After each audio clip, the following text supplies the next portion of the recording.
Good evening and welcome to the regular council meeting of November 14th, 2023. My name is Peter Remo. I'm the Reeve and perform a function similar to Deputy Mayor, as the Mayor is not present this evening. I'd like to call the meeting to order, and with that ask the clerk to conduct roll call, please. Reeve Emo. Present. Councillor Gree. Present. Councillor McWhirter. Present. Councillor McDonald. Present. Councillor Zawalski. Present. Councillor Andrew Dick. Present. Reeve Emo, we have quorum. Thank you. As we gather, we would like to acknowledge on behalf of Council and our community that we are meeting on the traditional territory of the Algonquin people. We would like to thank the Algonquin people and express our respect and support for their rich history, and we are extremely grateful for their many and continued displays of friendship. We also thank all the generations of people who have taken care of this land for thousands of years. Please stand for O Canada.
Are there any declarations of interest in the general nature thereof?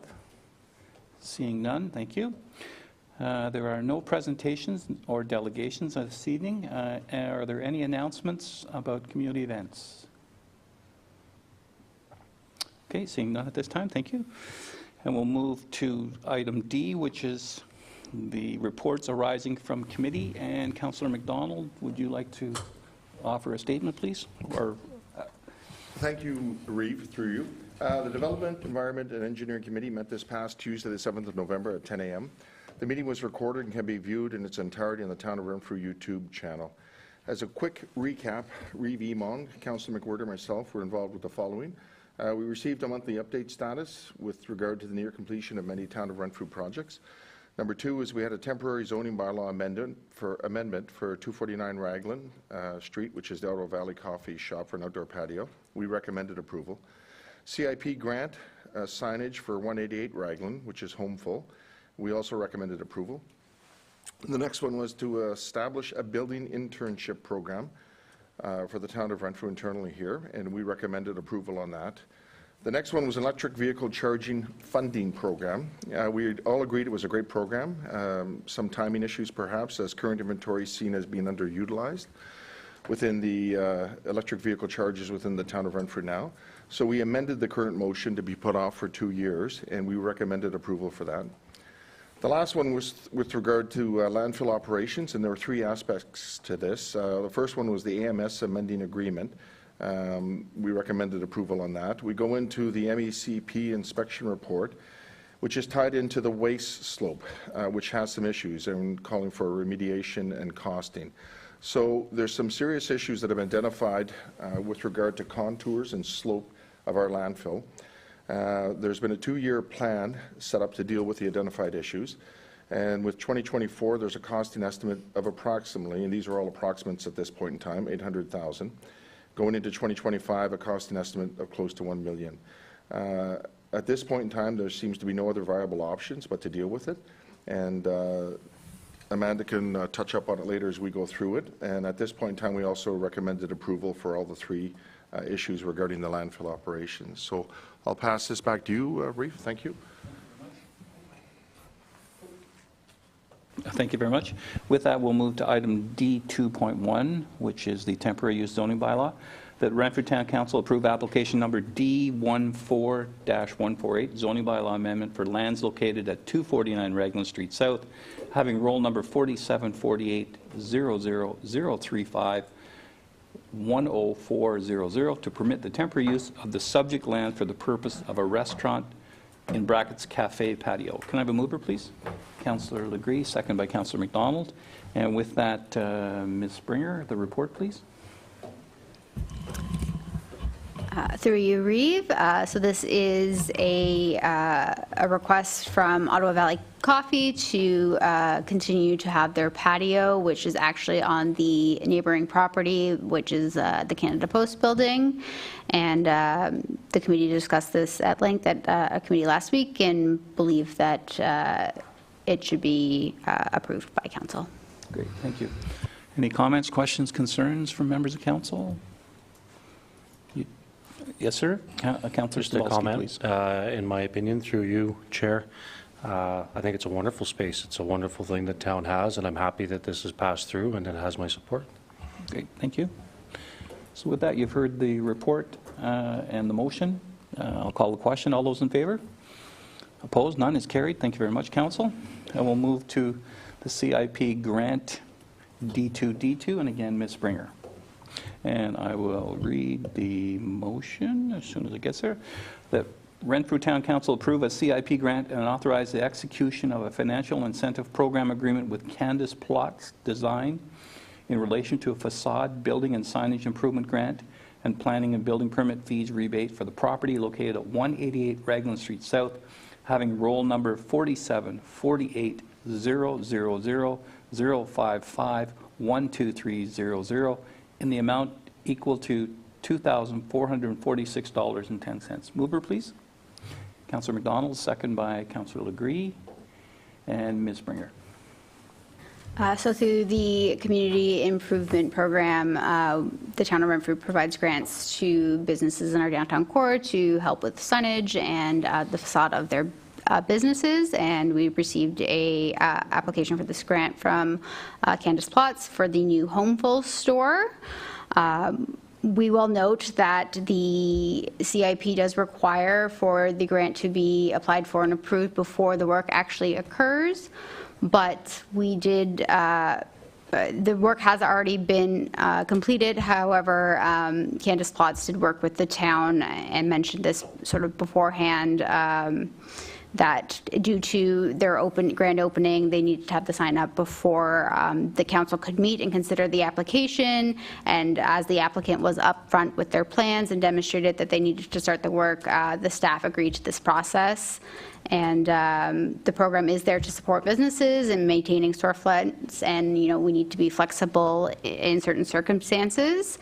And with this flexibility, the business was able to open up on time, and we recommend that we support them through the CIP program. Thank you. Comments, questions, concerns, council? Councillor McDonald, please. Thank you, Reeve. And I caught something earlier on today with regard to this issue, and I contacted Director Withers, but it is within the application forms that to arrange a pre-consultation meeting with the town, which she did. And the second part was based on instructions received from the town. So we directed, although it goes against how we normally process it, she received certain instructions from the town which she abided by. So just to bring that up front, and it was dealt with earlier on today with Director Withers. Okay, thank you. Any further comments, questions? Having heard the report and the conversation, I'll call the question. All those in favor? Opposed? In favor, okay? In favor too. It's kind of small in the draw. Okay, thank you very much. It's approved. Thank you. Sorry, sometimes I go a little too quick. Yeah.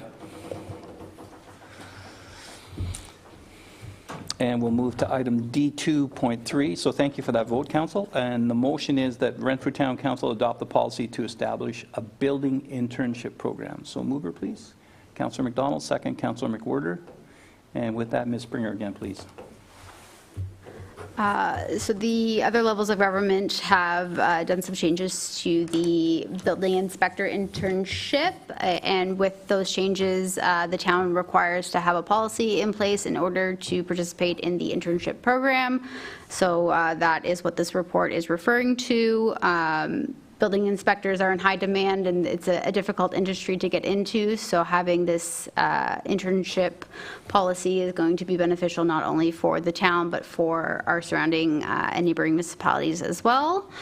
If passed, we would have our building and planning coordinator, Ms. Rathwell, as our first intern. So we recommend that we establish the policy in order to participate in this program. Thank you. Comments, questions, members of council? Councillor Andrew Dick, please. Thank you, Review through you. So when we talked about this at the committee level, I thought it was like a great idea and I was all for it. But then something ticked in my head and I got thinking about it. So if we go through with this program, which is an amazing program, and Ms. Rathwell is obviously going to be doing the internship program, my fear is, and I've seen it happen in other companies, she gets to where she wants to be, then she leaves and gets another job somewhere else. That would be my fear, that we pay for the training and we do all the training, and then she leaves.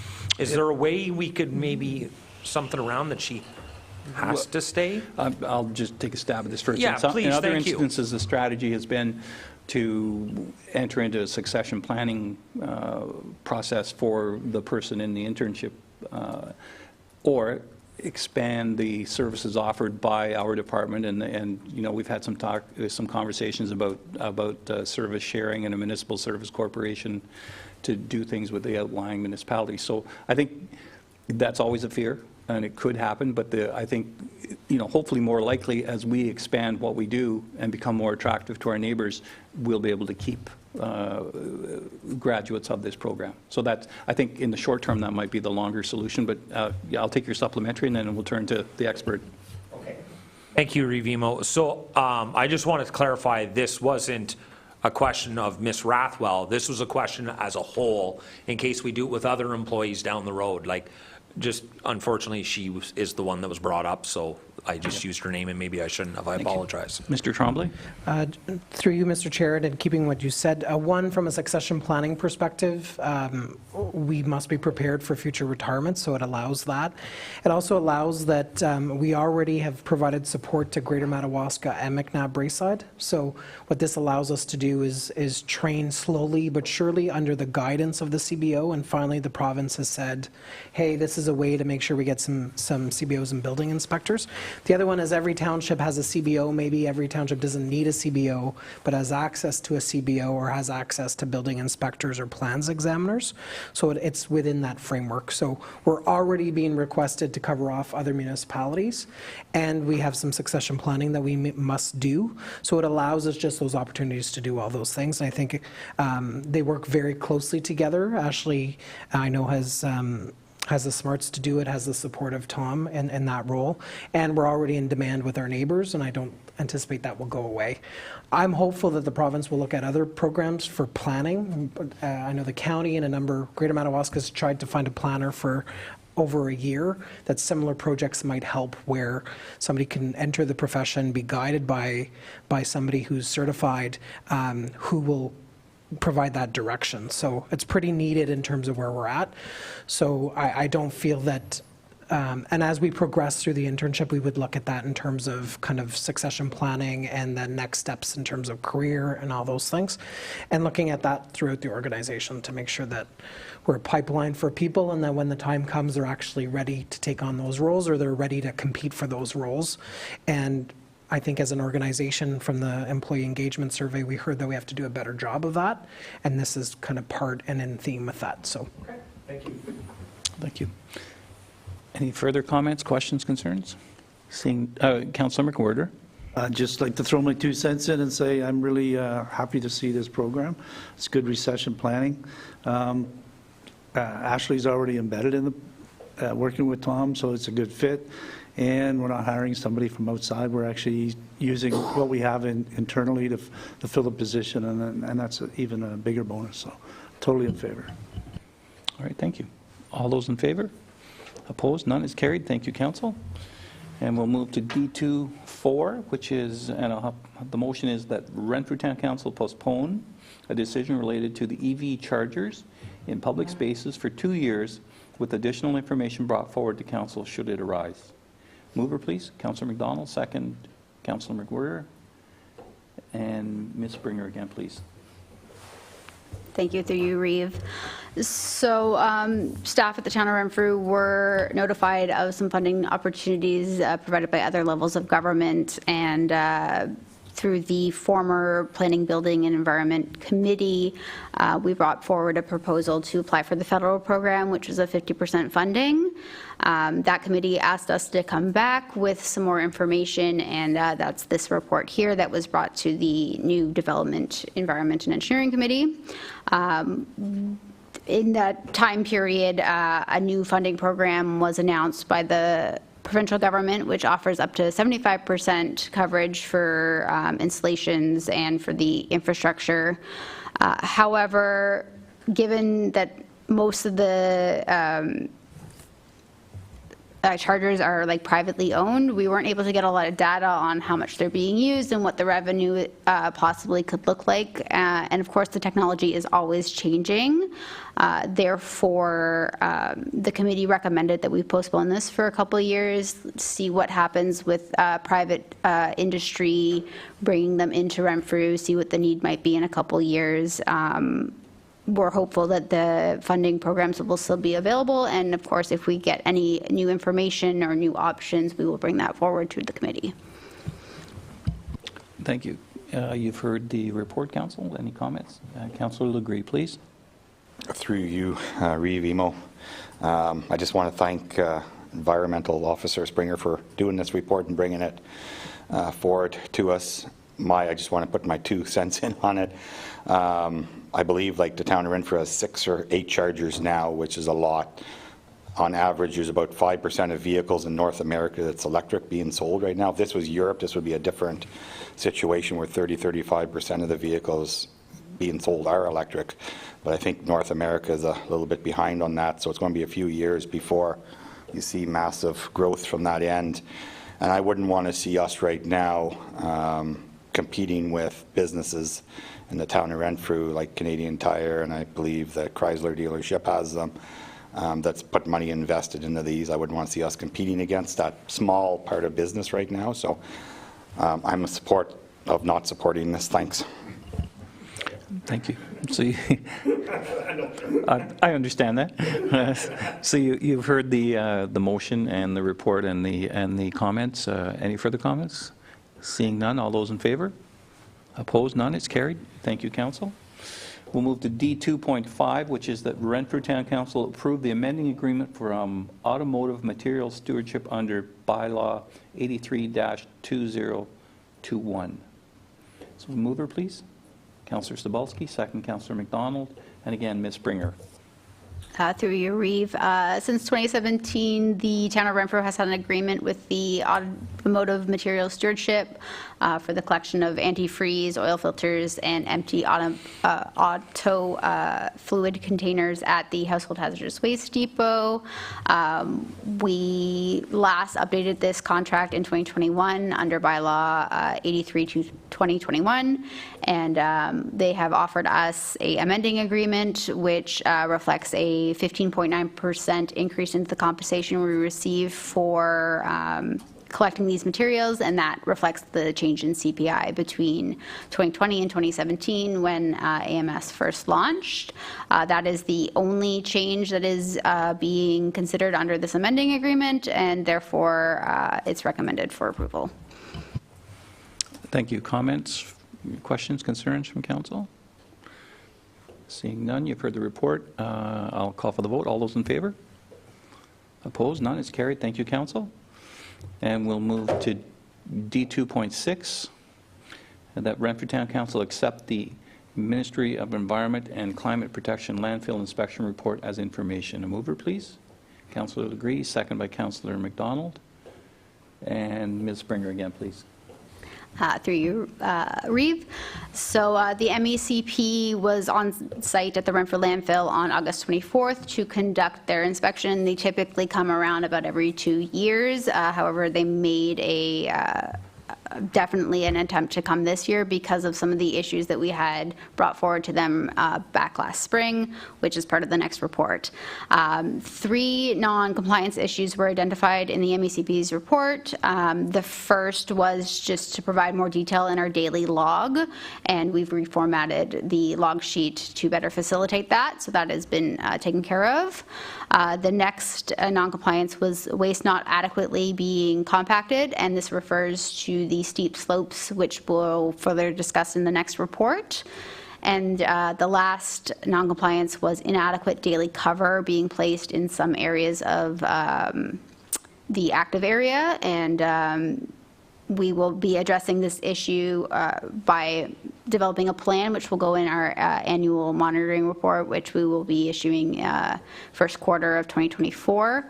And with this one, it's just because the slopes are not quite safe. We have a we don't have tracked equipment at the landfill, and because of sort of our wheeled equipment, it makes it not safe to access those. So we are working on developing a plan to address those. Thank you. Comments, questions, concerns? Seeing none, I'll call the vote. All those in favor? Opposed? None? It's carried. Thank you, Council. And next, we'll move to D 2.7. That Renfrew Town Council include Phase 1 of the landfill waste slope remediation project in the 2024 capital budget at a value of $811,536. Mover, please. Councillor McDonald, second by Councillor Sobalski, and Ms. Springer, please. Through you, Reeve. So in the summer of 2022, the management staff became aware of some problematic waste slopes at the Renfrew landfill, and immediately the staff were instructed to alter their landfilling practices as not to exacerbate the issue. And then we brought in WSP, which is our environmental consultants, to help us assess the situation. Our next step was reaching out to the MECP, which we did in March of this year, and we proposed a solution which includes revising the final contours to landfill, updating our environmental compliance approval, and stabilizing the slopes with a buttress in order to provide stability and make the site safe, or that section of the site safe. We have been working with our environmental engineers on a plan for this, as well as getting some preliminary costing from them. And we are, at this point, we are proposing a 2-year project to remediate this area beginning next year, and doing 2 phases of the project. So the first phase would be the design, as well as updating our ECA, and then actually going out and doing the work of buttressing the slopes with soil. And that is coming in at a cost estimate of approximately $800,000. That cost estimate is based on contractor rates for similar type of work, and is based on the town providing all the soil that's going to be needed in order to buttress the slopes, either from road construction projects or from stockpiles that we have at Mattaway or at the Visitor Information Center, or from our town pit, as some of the material will have to be certified clean material because it'll be outside of our fill limit. There is a second phase that we are proposing for 2025 because we really do not know what the MACP might require, and the design is very preliminary at this time. The estimate is between $500,000 and $1 million for the phase 2, and we will be working on that next year to get that refined a bit more. We have discussed, being able to maybe do some of this work in-house and for cost savings, but we are recommending approving the budget based on contractor rates, because that's sort of the worst case scenario. And we will be working over the winter to see if there's any way of refining that or finding efficiencies in the budget. Unfortunately, We don't have a lot of options in what we're able to do with this. If we don't do it, our landfill will get shut down and we will get fined by the MECP. So there's not a lot of other options. It's work that needs to be done, and it's unfortunate that it needs to be done. We have investigated insurance claims, and we were informed that it isn't an insured peril and the damage wasn't done to an insurable building or property. We do have, or we are expecting a surplus in the landfill operating budget, which might be able to help assist that, but otherwise the treasurer will be looking for different options to fund this. Thank you. Questions? Councillor McDonald, then I see Councillor Sobalski. Thank you, through you, Reeve. And I think it's important to note, Amanda, too, that if we don't do this, yes, we can shut down. But aside from that, too, we limit the life of the landfill if we don't do anything, right, in terms of years. And can you just confirm, so it's town staff or management that became aware of the problem, and we initiated the process and contacted MECP? Thank you. Yes, through you, Reeve. It was town staff that brought, town staff other than the landfill staff that brought this issue to management. Management went out there and took a look and definitely noticed that there was a problem. Went through our environmental consultants. They took a couple months to kind of develop a plan, because it's much better to approach the ministry with a plan and not with a problem. And then we approached the ministry, and the ministry so far has been very supportive of our preliminary plans, and we hope to connect with them again fairly soon before we actually submit our final ECA amendment and revised contours. Thank you. And Councillor Sobalski, please. Thank you. Through you, Reeve Emo. Maybe a fishing expedition, but please give me some background. Has the town operated landfill for the last 5 years, 10 years? Has there been any other parties that we've awarded landfill operations to, or has it always been under Renfrew's watchful eye? We took over operations, the town took over operations of the landfill site in 2018. Prior to that, it was, 19? Yeah, prior to that, it was operated by a contractor. Okay, and there might be a few follow-up questions. At the time of the transfer from the private contractor, Renfrew, was there a review of the steep slope assessment done then? I guess towards... Through you, Reeve.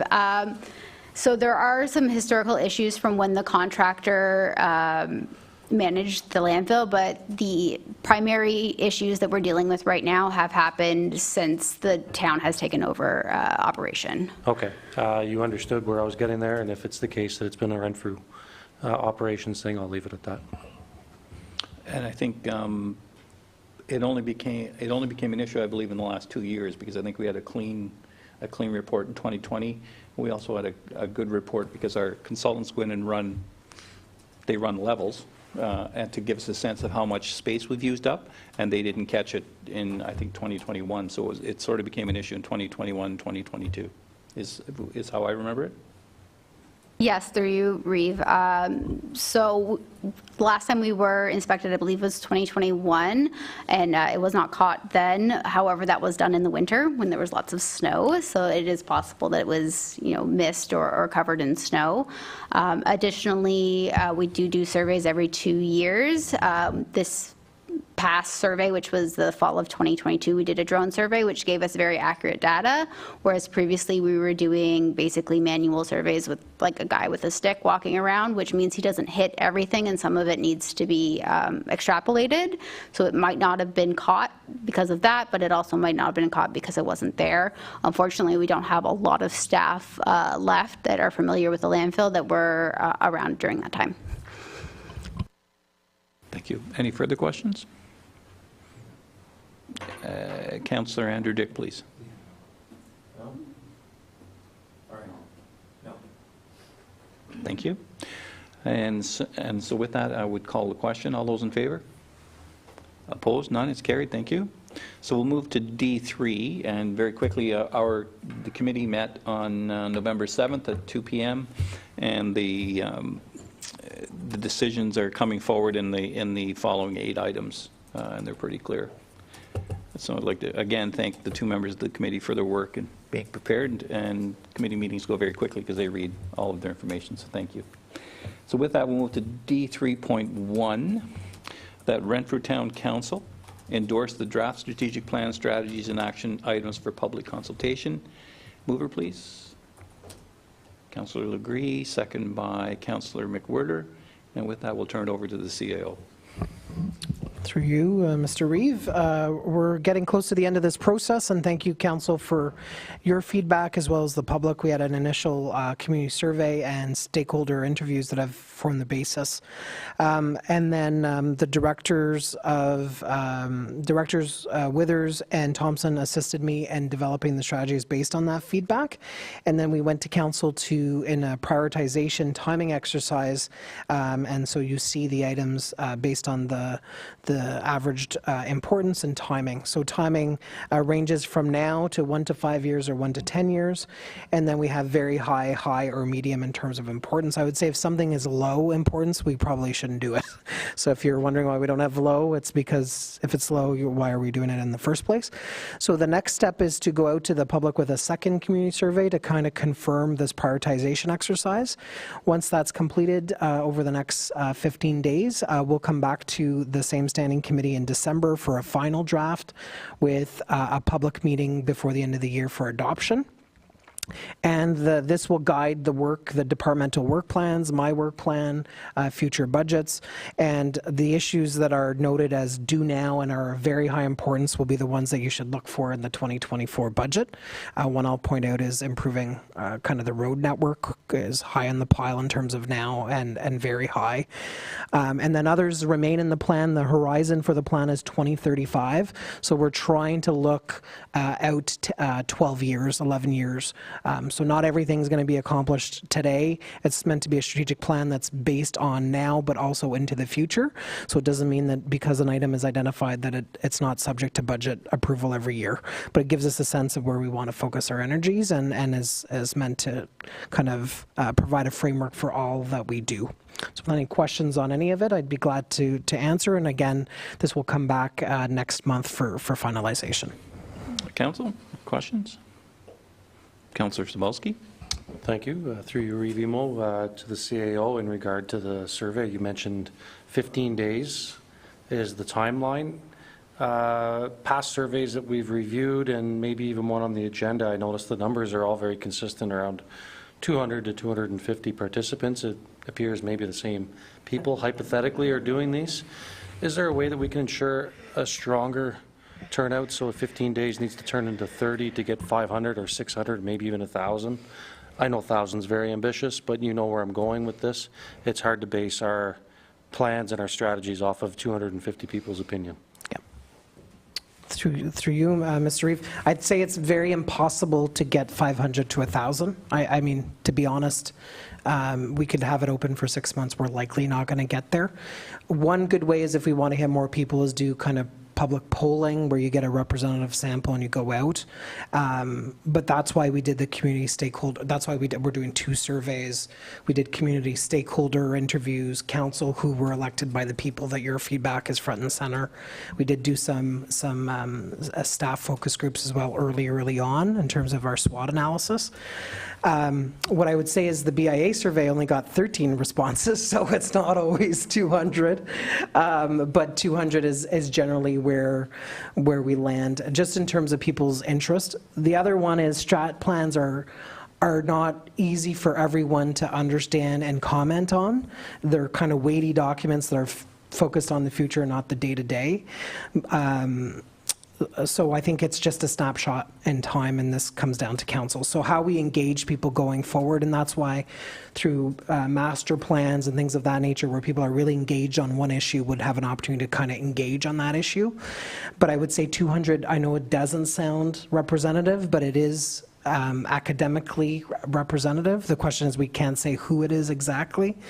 But there are other ways to try to get people and get their information. I think as we look at an engagement strategy under Rudy's direction with Carolyn's support, we can maybe on some of these issues, especially the bigger ones that will take a while to do, is find different ways to engage people on actual issues versus a broad strategy. And we did a public meeting for the budget, which the town hasn't typically done, and nobody came last year. So the hope is we build that confidence and that relationship of trust with the public so that we hear from them.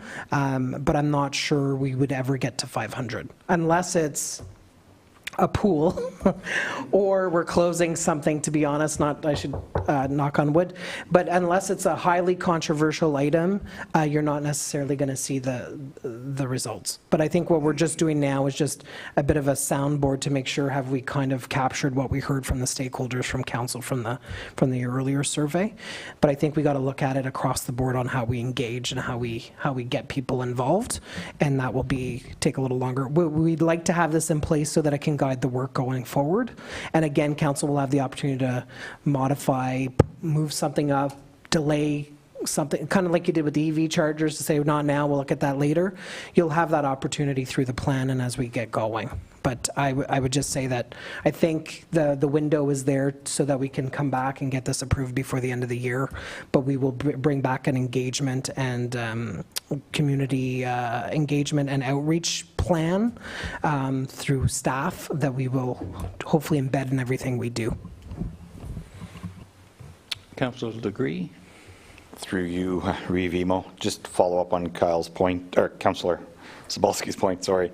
When we do surveys, and I don't know the answer to this, do we put them on our digital boards, like electronic boards out? I don't know if it would help or not, but just curious. Since Rudy's joined the team, we've deployed the boards in my view, driving around in a much better way. I see a different ad than the Le Pen ad, which is super helpful. I think the newsletter has really some really good information. So I think we have to look at that. And then with the change in newspaper market and how we even do like planning notices, where we might have to do direct mail. So we could do some direct mail flyers. I think there was a question at a standing committee today about how do we get people, and you can do direct one-pagers through the mail system, which are pretty cost-effective. So we got to look at that whole entire thing and look at what our options are going forward. Yep, perfect, thank you. Thank you. Any further comments, questions? Seeing none, I'll call the question. All those in favor? Opposed, none. It's carried. Thank you. And we'll move to D3.2.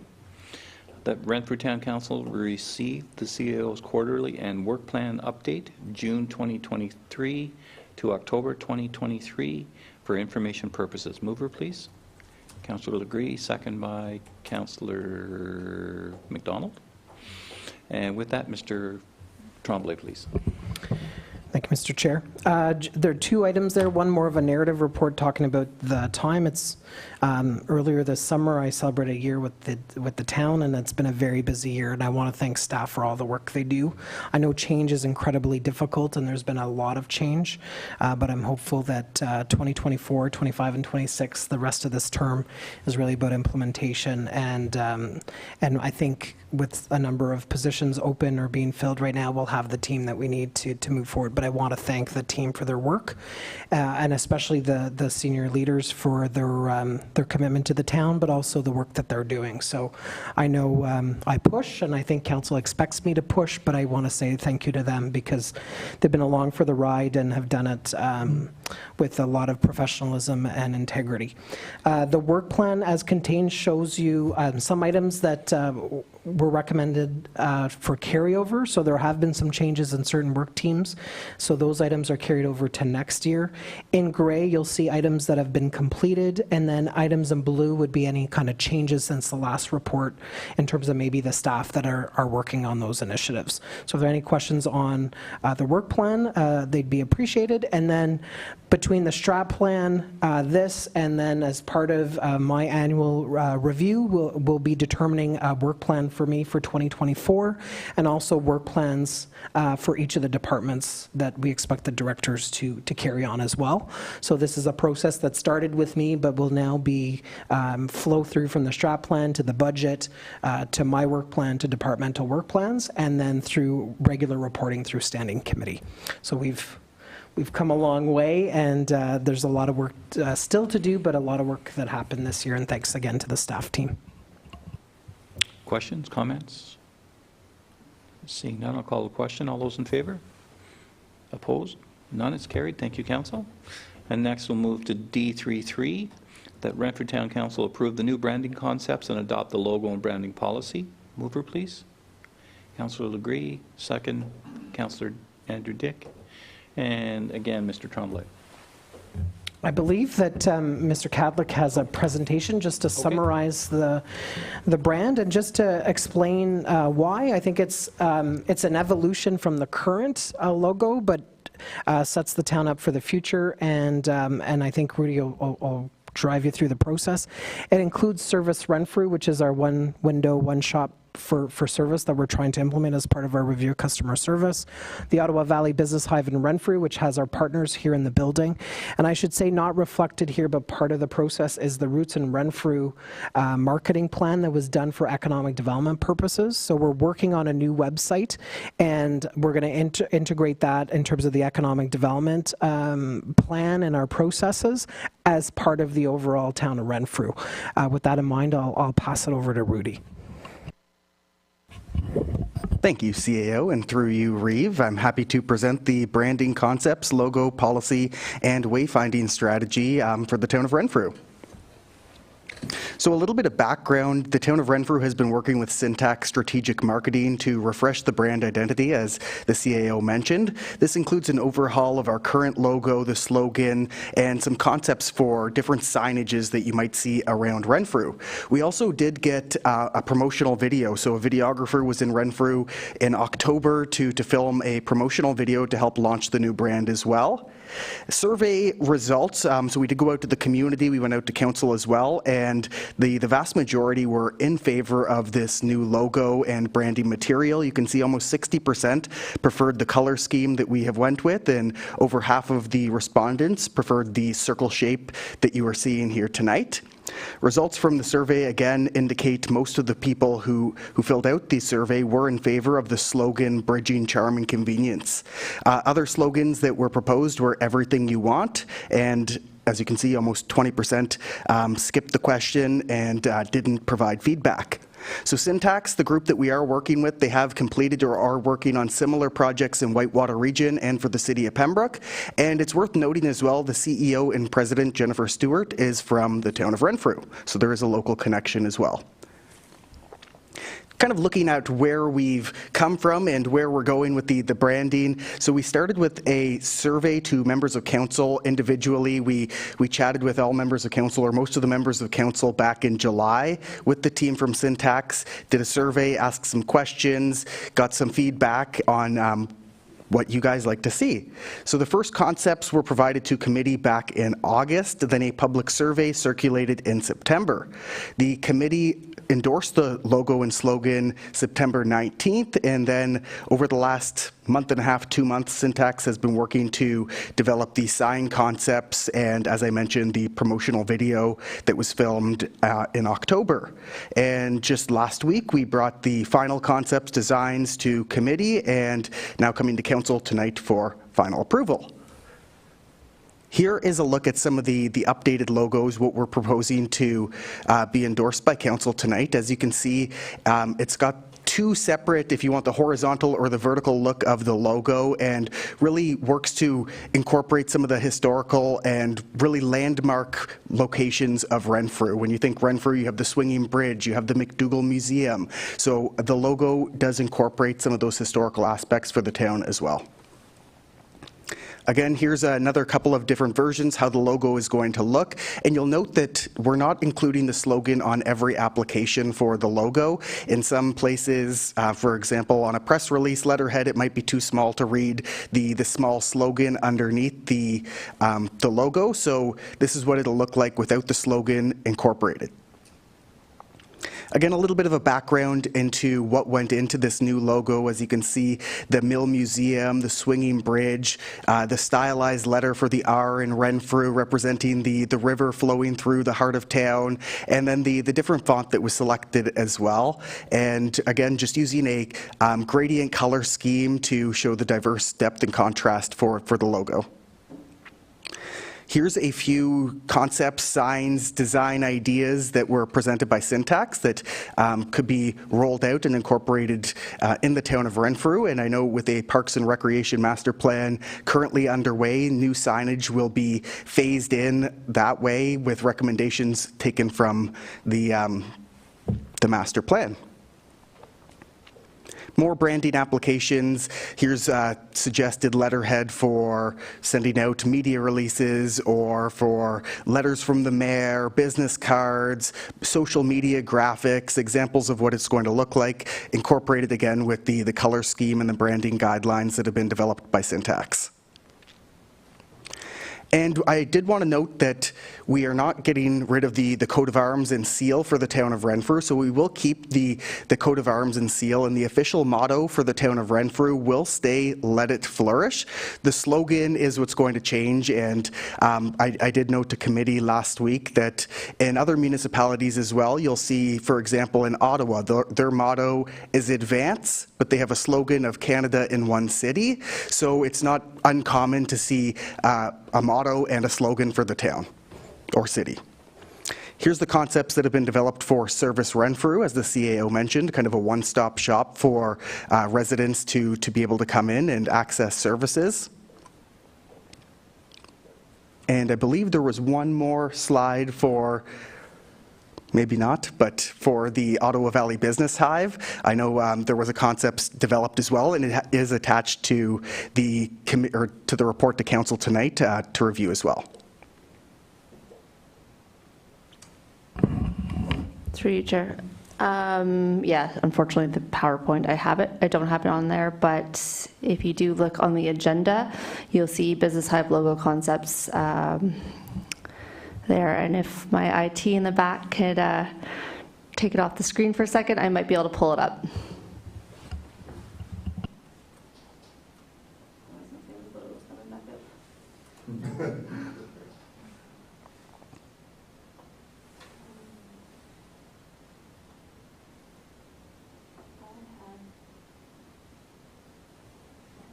My apologies on this.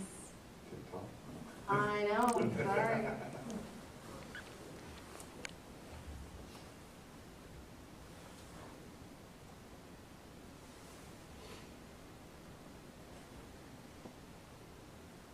Can you see that, Nate? I don't see it on the screen at the moment. See it now? Yes, I am seeing it, yeah. If everybody can now look to the screen, there it is. And again, the Business Hive concept with some of the partner logos attached underneath, and that's what we're proposing. And the slogan, logo, everything would be phased in. It wouldn't be an immediate rollout. Tomorrow you see everything changed in the town of Renfrew. It would be slowly phased in over the coming months and years. And all of that respectfully submitted for your consideration. Thank you. Comments, questions, concerns? Councillor McDonald, please, and then Councillor Legree.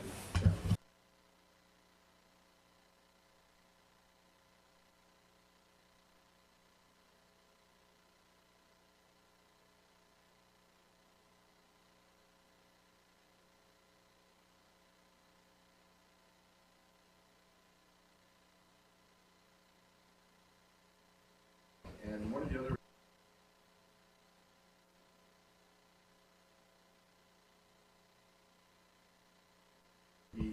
what's the catalyst to go with? I like what I see. I'm not judging it, but what was the catalyst to go with it again? So we can touch up on that first one. Certainly. I don't have the actuals, but the firm was working on both all of these concepts and the coming back to committee and the revisions to it, and then the application. So in terms of signage for parks, the Ottawa, like all these concepts are part of the full brand, so it's not just a logo. My understanding what was done, and I'm not sure when exactly, I recall I was in Whitewater at the time, but was just the logo. If you've gone around town, other than the water tower, there aren't many signs that were ever updated or changed. So many of the parks have an old wooden sign, and there's no wayfinding in town that I'm aware of. So there's a mismatch of people posting things at the end of a county road with directional. So my understanding of how this was pitched as part of the budget was, who are we? How are we, as we attract growth and want people to come to town? What is the message? How do we brand ourselves? So there was a bit of a marketing component to that. And then on top of it was, okay, if we evolve the logo, because it's not terrible, but we asked the people when we were interviewing for Rudy's job, we showed them the logo and asked them what it meant. And they said, looks like an old house. Which is telling. So in terms of the quality of the candidates we had for that role and their background. So it was kind of twofold. One, to market us for people that we want to come here. And two was as our corporate identity, as we improved wayfinding within the town so people know how to get to what.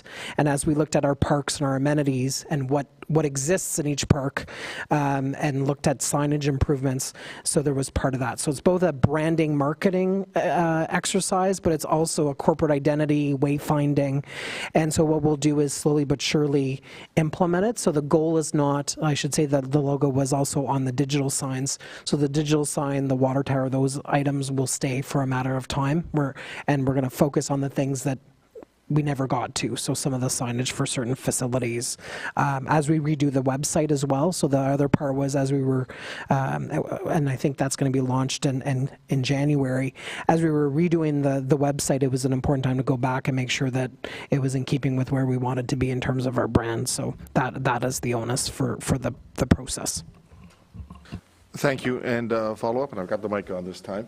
You kind of touch up on, and another part was brought up with regard, we had the Roots in Renfrew slogan, and after doing a bit of research today, I understand what the difference is. We've got the branding and the Roots in Renfrew, and there was an opinion that perhaps that's died off a bit, but I was speaking to Victoria today, and now she can focus some attention on that. But there's a difference between that. One's for economic development, and one's for in terms of the marketing and tourism, right? If you want to talk about that for a bit. Certainly. So the investment in Roots and Renfrew that predates my time here included a brand for economic development, and it's really centered on the highway and getting people to put roots in Renfrew. So that concept and those designs aren't going anywhere. They're just going to be migrated as pages with the new website. So there's still a brand that we can use. It was used for a music festival as an example that we've discontinued. So it will take some creativity, and I have a full confidence in Victoria on how it will be tailored within our scope of what we do, but it was very much an economic development and tourism focus, and so there's some really good elements in there that we're not going to lose that will continue to be part of the entire brand of the town. This is our corporate identity as a corporation, as an entity, and then the Roots in Renfrew is really a marketing campaign that is very focused on the highway coming.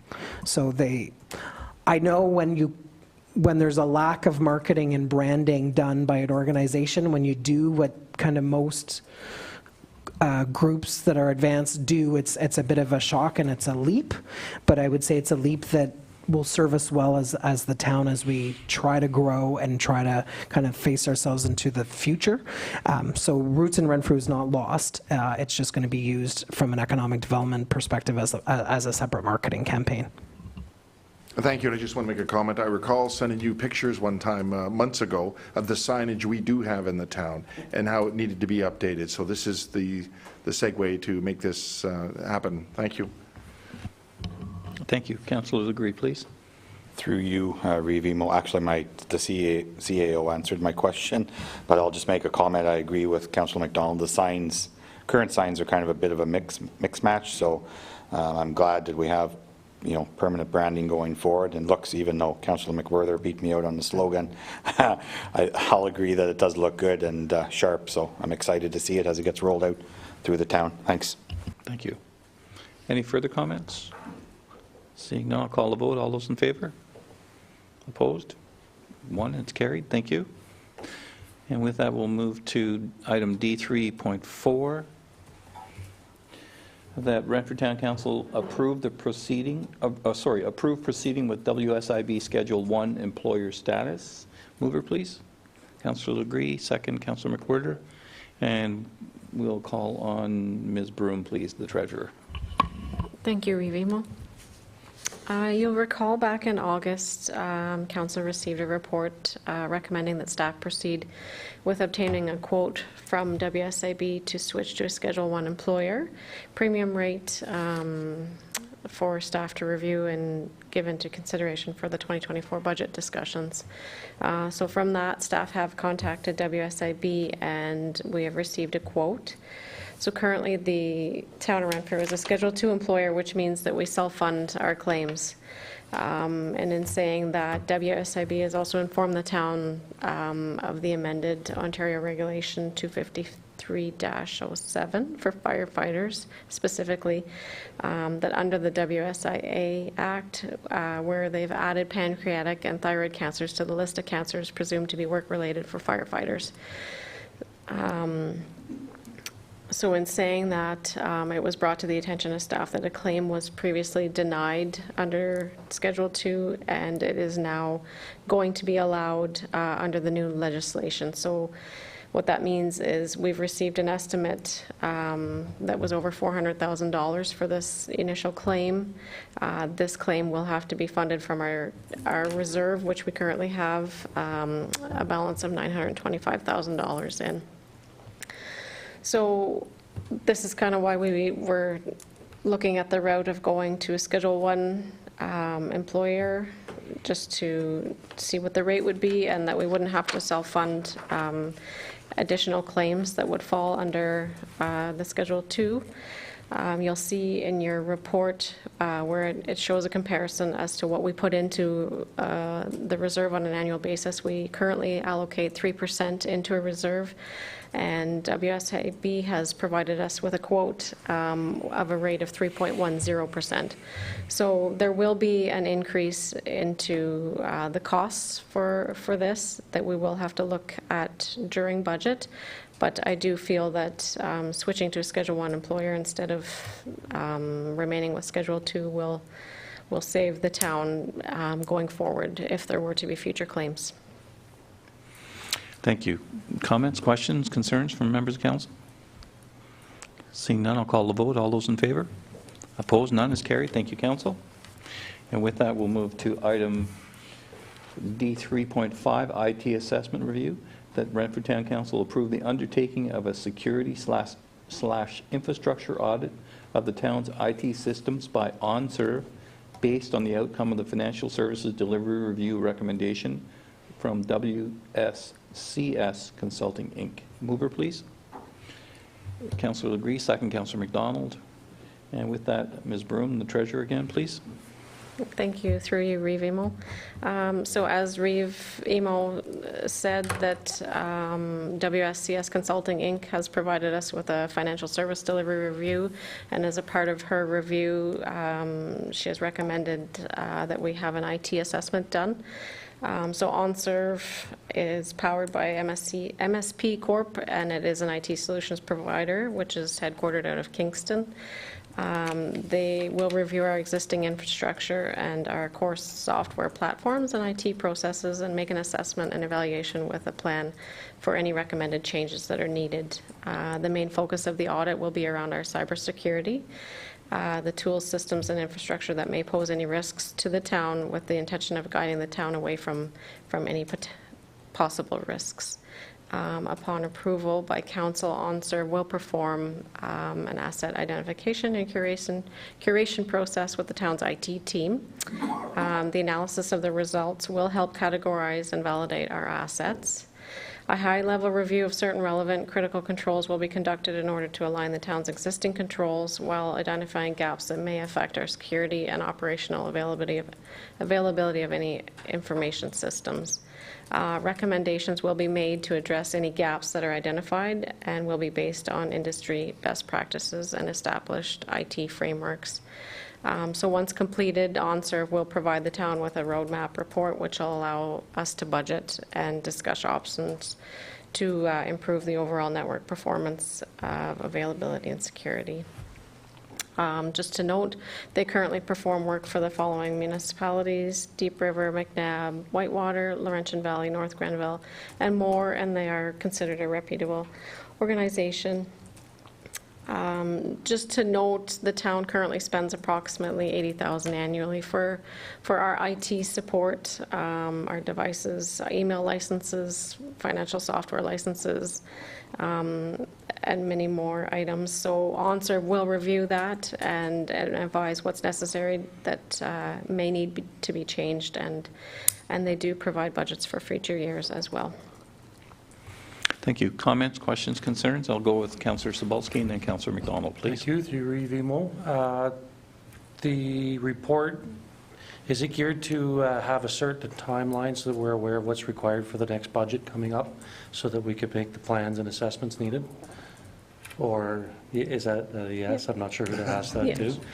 It is, so therefore we'll know what we will need and we can plan that in the 2024 budget? Okay, because if we weren't going to get the report in time for 2024 budget, my suggestion would be to have this in the 2024 budget, but, okay, thank you.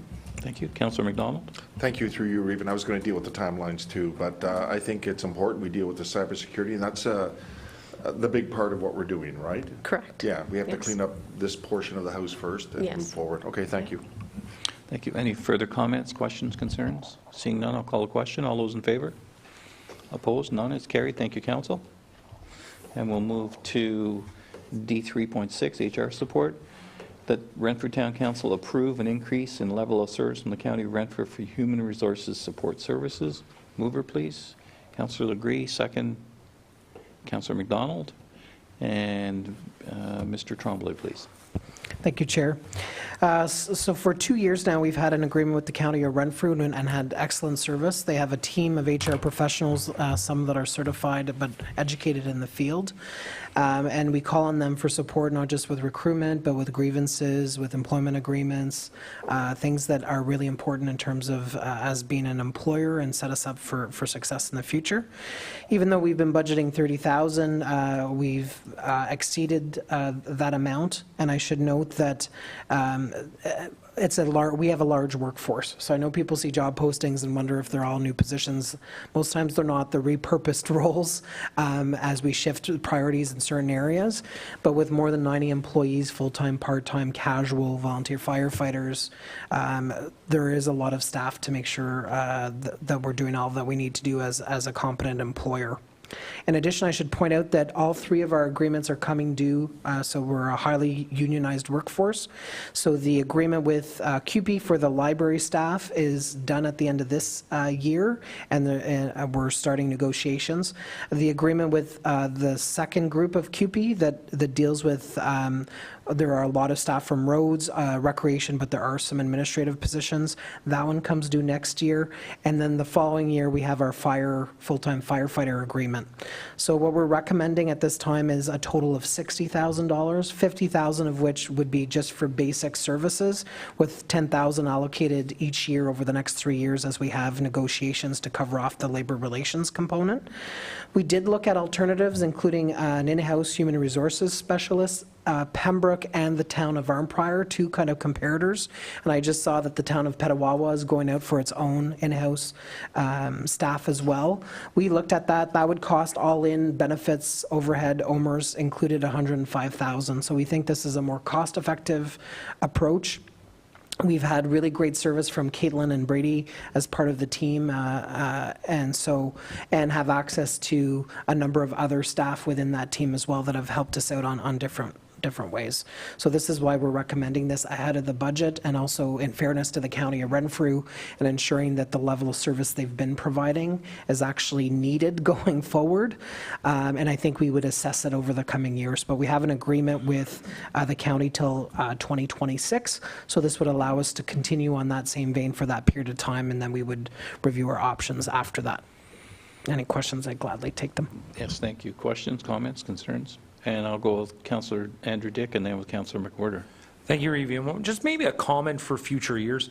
We might almost get to a point in the town where we might need a full-time HR. So let's just keep monitoring this. If you're happy with what's going on now, yeah, if you're happy, and I know he's been good from the county, so I just think it's something maybe we should plan for in the next 2, 4, 5 years. Thanks. And certainly through you, Mr. Chair, I think once we get to the end of the current agreement, we would look at it. I've highlighted that HR, and that's everything from making sure people are doing their performance appraisals, that when their probation is up, that they have that assessment, that there's a number of processes involved with that. And yes, and with Petawawa, Pembroke, and Armpar having in-house, it makes some sense. But I think the level of service and the quality of the service we're receiving from them is important. I do have an HR background, so I don't go in it blindly, but we will monitor it, to Councillor Andrew Dick's point, over the next few years to ensure we have the proper resources to support us. It's cheaper for us to get good HR support than it is to pay a lawyer. And so there's some due diligence we have to do to meet compliance on a number of legislative fronts, so it's a good resource to have. Thank you. Councilor McWhorter, please. Through you, Reeve. I guess my comment is similar to Councillor Dick, but maybe on the other end of the scale, I'm thinking with the way things have been for the past year with comings and goings and that sort of thing, our need for HR has definitely been higher. I agree with CEO Tremblay. I don't know if we need to go that route to hire somebody, because I think we're getting near if I understand right, we're getting near the things settling down. So our need for HR may not be as great in the future. Let's hope. So I think maybe this is probably the best approach, and it's easier to cut back on your contracted services than it is to cut back on staff. So I think this is a good idea. Thank you. Councillor Stabolski. Thank you. Through you, Reeve. A comment in regard to in-house. Again, it's the same comment, but a little bit different look at it. For the evaluation we're putting on and increasing our services, our possibility to have the HR representative in our Renfrew office 1 day a week, or 1 day every 2 weeks, so that if staff need that person for the one-on-one, that it's a guarantee that there's a day a week that they're here and they can meet with them. Is that something that's included in this, or something that could be discussed? Please. Certainly, and they have been, we've been using them as required, and I think as things settle down, and I think for staff to understand that the HR team is in support of us as the employer, so I'm always skeptical, like the employees should know that. They are an important resource. They should be able to give that information. The other one I should call out and does great work is Jen Fleming, our compensation finance specialist, who deals with the payroll, OMERS, benefits side, and just ensuring that staff have access to HR when needed, but also Jen, because a lot of the questions we get is on total compensation. But yes, so we looked as part of the reno, would they have a guaranteed office space? They will have access to a desk space and could be in the office weekly, or even for staff that have questions regarding HR policies or anything of that nature. I connect with Brady on a weekly basis, and I think most and often during the week. So we will look at that in terms of maybe some in-house staff time. And the benefit is we've been also getting the services of Caitlin, who's in the general area as well. So it shouldn't be too hard to, as we talk to the county, to see if they're available for some in-office time as well. Thank you. Any further questions, comments? Seeing none, I'll call the question. All those in favor? Opposed? None. It's carried. Thank you, Council. And we'll move to D37, Financial Analyst position. That Renfrew Town Council approved the creation of the Financial Analyst position with direction to the Chief Administrative Officer and Human Resources to immediately recruit for the role, and the Treasurer to include associated costs in the 2024 draft budget. Mover, please. Councillor Legree, second. Councillor McDonald, and CAO Tremblay, please. Thank you, Mr. Reeve. As part of when we do a service delivery review or we do a master plan, it's important that those documents don't just sit there and never get dealt with. You've seen some work come out right away from the winter-summer maintenance review when we looked at technology and the wingman process. And then this report is kind of doing the same on the finance side. We did previously talk to council about the recommendation in terms of some purchasing support as part of the Mattaway third-party review, and that was outlined to council previously in closed session. So we have repurpose some funds to have a purchasing assistant. This is the financial analyst role, which is recommended by the consultant. And this position will help immediately with the implementation of 5 recommendations flowing from the report. One, the purchase of budgeting software that can be integrated with our financial system, to revamp the general ledger structure and implement project accounting, to develop a complete set of financial policies to support internal controls and update the procurement and reserve policies, to update our cash flow investment policies, and to develop an inventory policy and implement the inventory module. When we look at our staff, our finance compensation specialists and our deputy treasurer have responsibility for money in and money out, and what we're trying to do is empower those to deal with the day-to-day financial transactions. This role will be really important in terms of forecasting and supporting the treasurer as well, and developing that policy framework so that council develops, we get to a point where we have a long-range financial plan, which we don't have. We have a number of strategic policies that we don't have.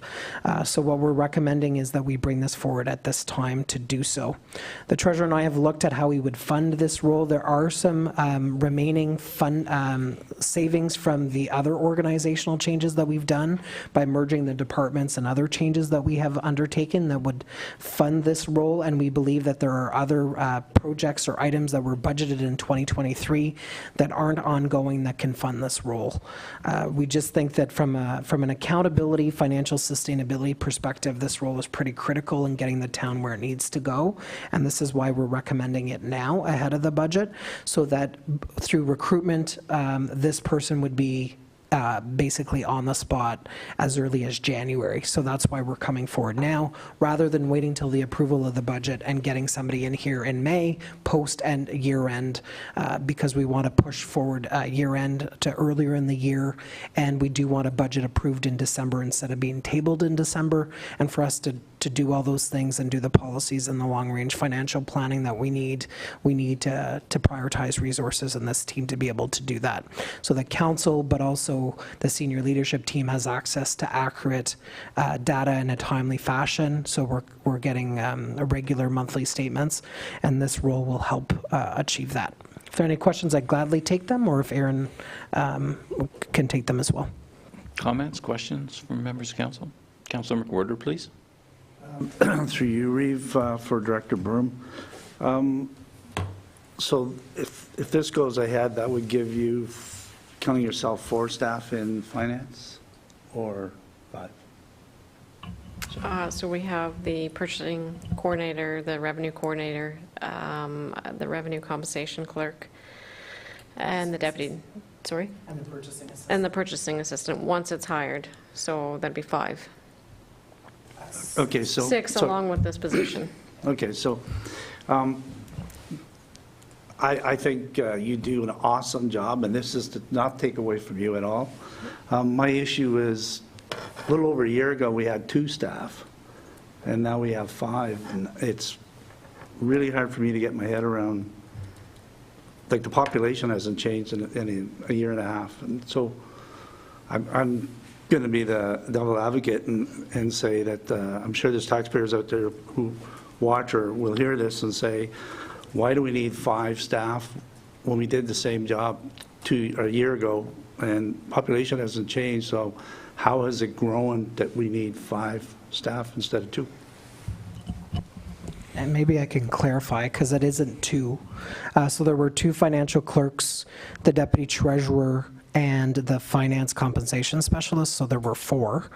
And so the positions we've added were as a result of the Mattaway third-party review, which is the purchasing assistant, and now the financial analyst that's been recommended as part of the finance review.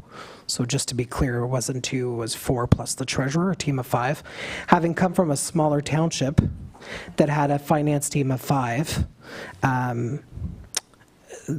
there's a reason we don't have financial policies that we need. There's a reason why year-end hasn't been presented to council yet in the form of a financial statements.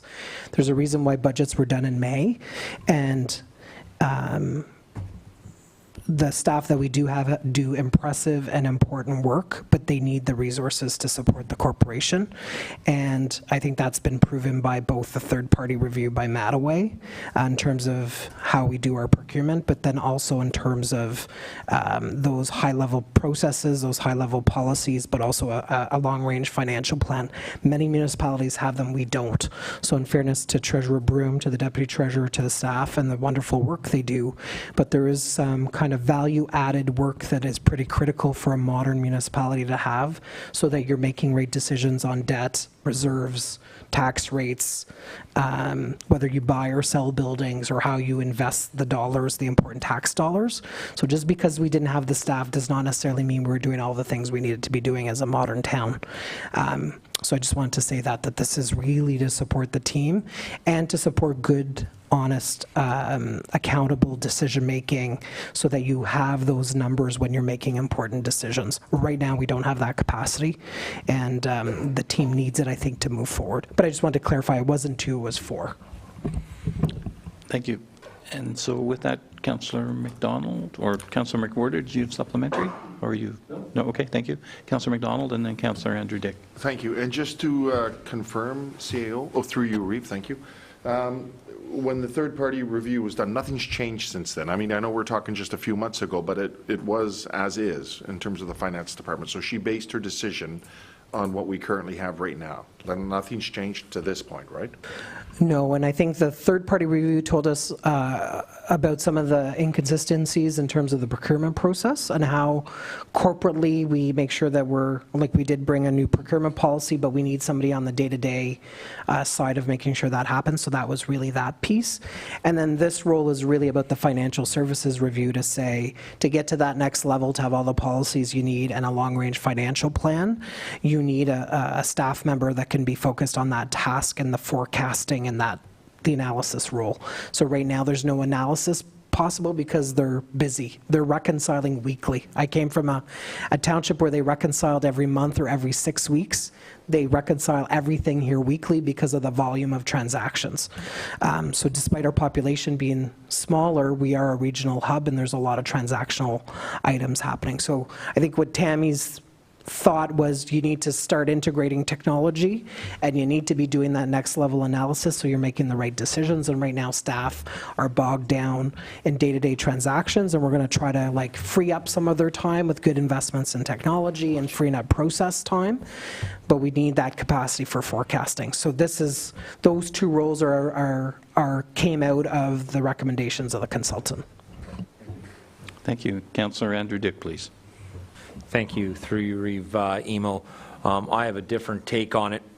I see what the Treasurer Department does, and they're overwhelmed. And, you know, when you get overwhelmed as a director and you don't have the staff to support you, you start doing all these different jobs that really is not really your job, but you're doing that job. And now you're doing, instead of you're doing your job 100%, you're doing your job 40% and 40% and 20%. You know, and I think it's important for the public to know, yes, this is a new position, but if we look back in years past on how things were operated here, it wasn't okay on how things were done, and now we need to get to be okay. We need to be better, we need to be more efficient, and yes, it is a new position, and yes, it's a little more money on the payroll. But I think once we get this positions done, as recommended by the third-party review, I think everybody's going to be protected. The staff, council, and the taxpayers are going to be protected a little better. And I fully support this position. And yeah, that's all I have to say. Thanks. Thank you. Any further comments, questions? With that, I'll call the vote. All those in favor? Opposed? None is carried. Thank you. With that, we'll move to item D3.8. Just to note that Councillor McWhorter voted against. Oh, I'm sorry. I'm sorry. I looked way too fast. So with that, move to D3.8, delegations at Roma, that Renfrew Town Council endorsed the proposed delegations at the 2024 Roma Conference. Mover, please. Councillor Legree, second, Councillor McDonald. And Mr. Tremblay, please. Thank you, Mr. Reeve. We've taken the opportunity to meet with a number of ministers at both the Roma and AMO conference, and many in this room have participated. I believe that Councillors McDonald and Legree and the Reeve and the Mayor have indicated that they would be attending Roma in January. The delegations were recommending our Municipal Affairs and Housing to talk about modernization funding and the town's Attainable Housing Action Plan, where we're trying to leverage federal funding to meet the province's intent of increase housing stock, and as well to talk about the building internship policy. So that was the province trying to make sure more people are going into that profession, but we believe that we're one of the earlier adopters of the policy and how we're going to work the model and how we work with our neighbors. Transportation, there is a new minister that's assigned to transportation, so Caroline Mulroney is now at Treasury Board, so it's to meet with the new minister on our ongoing discussions regarding the cost sharing for the innovation extension and Whitton, as well as timing for the Highway 17 expansion and also the design of the interchange specifically at O'Brien, which we've been dealing with recently. There is a new Minister for Environment, Conservation and Parks, and the parliamentary assistant is none other than our MPP, John Yakubuski. So we've had some conversations with him already, but continued discussion about the potential provincial park closer to the highway, and also a broader discussion, and this might be a joint delegation. I know the Reeve's been doing some work as the warden on this important issue as well, in terms of drinking water and wastewater funding. We'd like to meet with the Minister of Finance in terms of municipal infrastructure renewal and debt, and the recently announced Ontario Infrastructure Bank and what that could mean for municipalities going forward, as well as maintaining and enhancing existing funds such as the Ontario Municipal Partnership Fund, the Ontario Community Infrastructure Fund, the Public Transit Gas Tax funding, as well as the Investing in Canada Infrastructure Program. We're told that such a program might get re-announced this fall, that the province has been waiting on the feds. But either way, we want to reiterate the need for infrastructure funding. And we did a similar delegation with Arnprior and Whitewater at the last conference, so this could also be done in partnership with other municipalities. Lastly, we'd like to meet with the Solicitor General on emergency preparedness and funding for large projects. So although some grant funding has been announced, the generators that we're looking at, both at Town Hall, the renewal here, but the new one at the expanded Mandaway would be beyond those scopes, but to speak to the importance of funding to support emergency preparedness. And lastly, there will be a joint delegation is being requested with Mississippi Mills and Bonnechere Valley in terms of Renfrew power generation and some of the contracts involving ISO. So we'll be putting those in. And I should note, even though we apply, we don't necessarily get all of them, but I don't know why, but we tend to get most of them, which means we're running in 10 different directions to make sure that we hit these delegations. But they're important ways to get face-to-face with a cabinet minister or a parliamentary assistant on some key files. And with this, a lot of this work is ongoing, so it's important to check back in with the province. So if there are any questions or other additional topics the council would like to see, the deadline to submit is November 20th, which is why I brought it directly to council tonight. Councillor Andrew Dick, please. Thank you. Just a quick question, Reeve-Emo, through you to CO Tremblay. Do we just talk to you about, like, I can't go, sadly, but there is something I would like to discuss with maybe a minister? Is it just a private conversation, you and I? I would say just so if it's... Or email to you, how would you like it? If it's one of the ministries that are listed here, you can send it to me separately and we could include it in the issues that we're talking about. If it's an issue or a ministry that's not listed here, you can mention it today and then I can make note of it as we apply. Okay. Thank you. Okay, thank you. Any other questions, comments? Seeing none, all those in favor? Opposed? None is carried. Thank you very much. And so we have nothing for facilities and maintenance, D4, nothing for D5, which is fire emergency protective services, nothing for D6, which is community services and economic development. And very quickly, just I'll give you an update on the county council summary. Of importance, just the Algonquin Trails MTO overpass in Head Clare-Mariah, $50,000 came from the Ontario Federation of Snowmobiles to replace that structure. Sorry, to put guardrails in the structure. So if you have a chance to take a look at it, if you're using the trails, it's pretty impressive. It's a steel guardrails along the whole trestle, what used to be a railway trestle, and so it's very secure now. October 13th, I met with the Western Wardens Caucus. They have they're similar to the Eastern Wardens Caucus and their MPs and MPPs. It was a very good meeting just to talk about collaboration and what their issues are. October 16 and 17 was on Parliament Hill with the Wardens Caucus, and we talked about paramedic services. We talked about long-term care. Senator Rob Black, who is as member of the Senate, a recent member, about 3 years, from Central Ontario, I think from Flesherton area, is a real strong advocate for rural Ontario and rural Canada, and is just a real firecracker. He's a go-getter. So he showed up. We had a great conversation with him, and he's helping, as are some of the other parliamentary assistants. So we had a very good day, a very good 2 days. We met with Scott Aitchison and NDP housing critic Jenny Kwan and educated them about our long-term housing plan as well, our 7 and 7.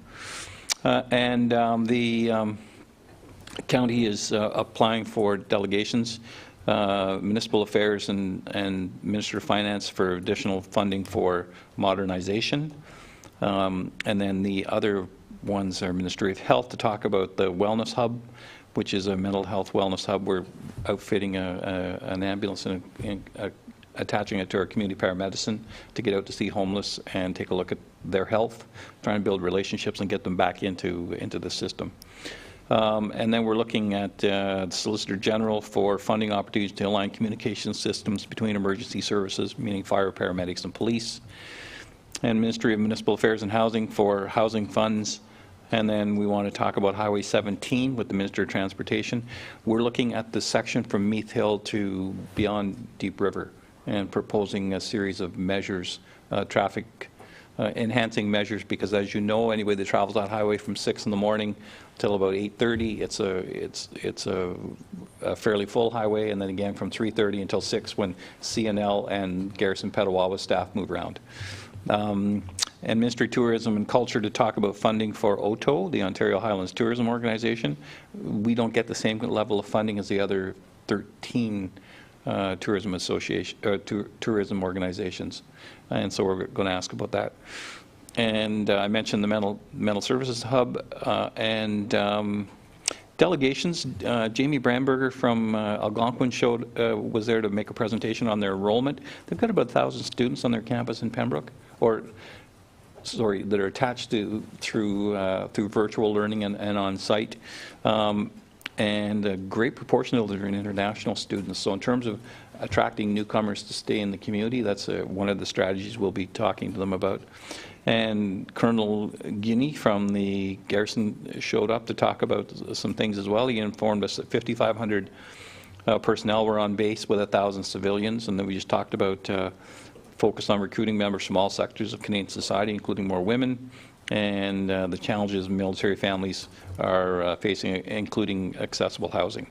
And Mayor Gervais and Councillor Purcell showed up to talk to us about the warming centre in Pembroke. Right now they're suggesting to us, and we've no reason to disagree, that there are 44 people who are homeless living in tents or couch surfing and have no place to stay at night. Some of these folks don't want to stay places at night, so one of the proposals has been to establish a warming centre which would operate from about 10 o'clock at night till 8 o'clock in the morning. The county has since found some funding for it. The city is going to vote on it next week. There was a church that was going to be involved in providing the site, and they've backed away from it, so we're in the process of trying to find another site. So in theory it would operate from November 15th, but it looks like it might be December 1st through until about the end of March. And it's a secure setting for homeless people to come in and warm in Pembroke.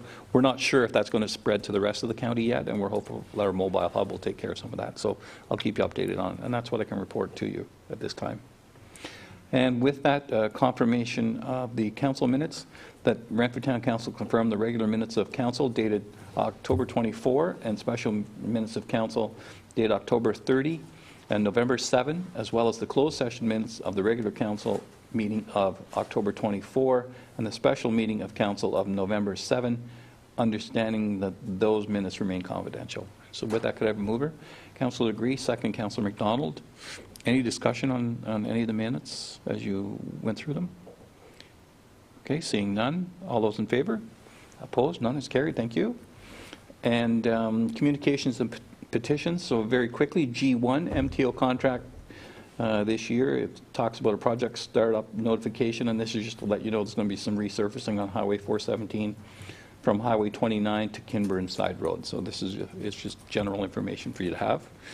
And we'll move to item G2, which is the Ontario Volunteer Service Awards deadline, and the clerk, please. Notice has just been provided that from the province that the deadline has been extended until December 15th. That's for organizations to provide nominations of any members, volunteer members that they would wish to put forward. This continuous service ranging from 5 years to 65 years, and youth under the age of 24 that are recognized for 2 or more years of service.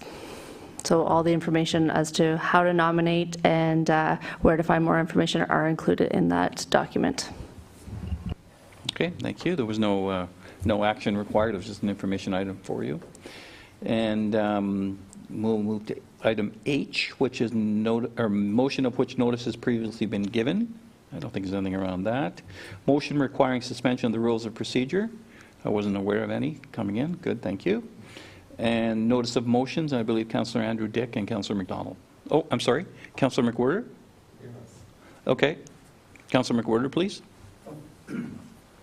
I would like to give notice of a motion that council members receive the agenda, including all relevant information going forward for all closed-door meetings, at least 48 hours prior to meeting, by way of secure email, or meeting is to be deferred to next date that this is possible. Okay.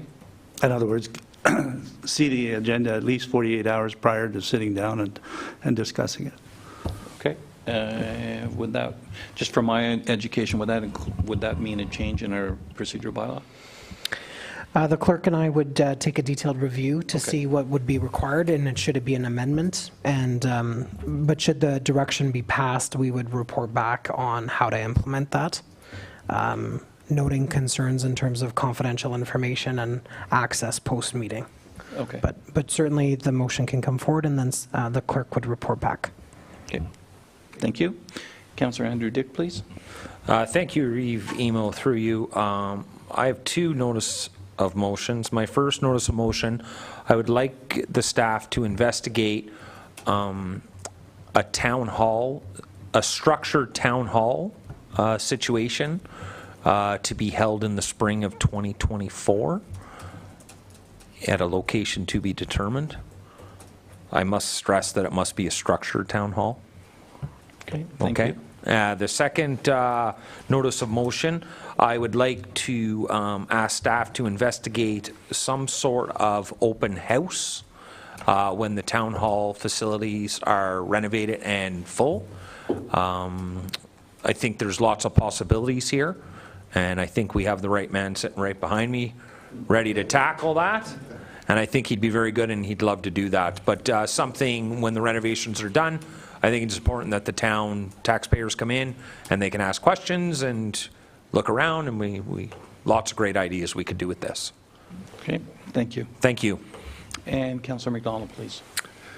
I'd like to make a motion to direct staff to build a business plan itemizing and incorporating a plan of action for abandoned buildings and buildings that are in tax arrears, whether they be commercial, industrial, or residences throughout our town. Also, do we have relevant bylaw to deal with these issues? And if we do not, to prepare the proper bylaws and that they are enforced. So just so I'm clear, we're not talking about municipal property, we're talking about commercial and private and residential properties? Yes. Okay, thank you. Okay, thank you very much. All right, and with that, we'll move to, we don't have a closed session, and so bylaws. Recommended that bylaws listed on the agenda of November 14, 2023 be taken as read and passed. 892023, temporary use zoning bylaw amendment for 249 Raglan Street South. 90-2023, which is community improvement grant, plots, designs, homeful. 912023, which is building internship policy. 92-2023, AMS amending agreement. and 93-2023 confirming bylaw. So just, I'll ask for a mover, but before I do that, I'll let you know that should you wish to have one of these pulled from this package and voted on separately, you could ask for that. So with that, can I get a mover for this, please? Councillor Legree, second Councillor McWhirter. And discussion? All those in favor?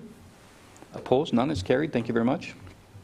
And I'd like to inform council and the community that our upcoming meetings of council and standing committee, regular council meeting November 28, 2023 at 6 p.m. Fire, Emergency and Protective Services Standing Committee November 21, 2023 at 10 a.m. Community Services and Economic Development Standing Committee November 21, 2023 at 2 p.m. Development, Environment and Engineering Standing Committee December 5th at 10 a.m. Corporate Finance and HR Standing Committee December 5 at 2 p.m. Facilities Management and Operations Standing Committee December 12 at 2 p.m. I realize that these are all 2023 and there was no need to do that. Yes, sir.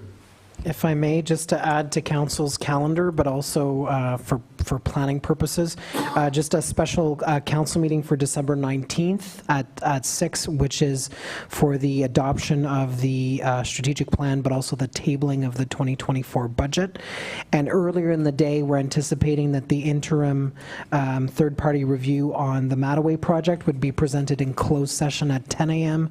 and an open session in the early afternoon. So we understand that this is a commitment for folks, but we're asking that December 19th be blocked to deal with those three important matters: the finalization of the strat plan, the tabling of the budget that will continue into January and February, as well as the interim report open and closed on the Mattaway project. So the clerk will be in touch, but just wanted to note it for the public, but also for council members, if we can make accommodations to ensure that happens. I'd like to promise no special meetings on the 24th, 25th, 26th. So with that, thank you very much, council and staff, for your cooperation and your attention this evening. Good reports, good questions, and thoughtful decisions. And so thank you very much. And with that, I'd like to suggest we're adjourned at 7:37 p.m. on November the 14th. Thank you.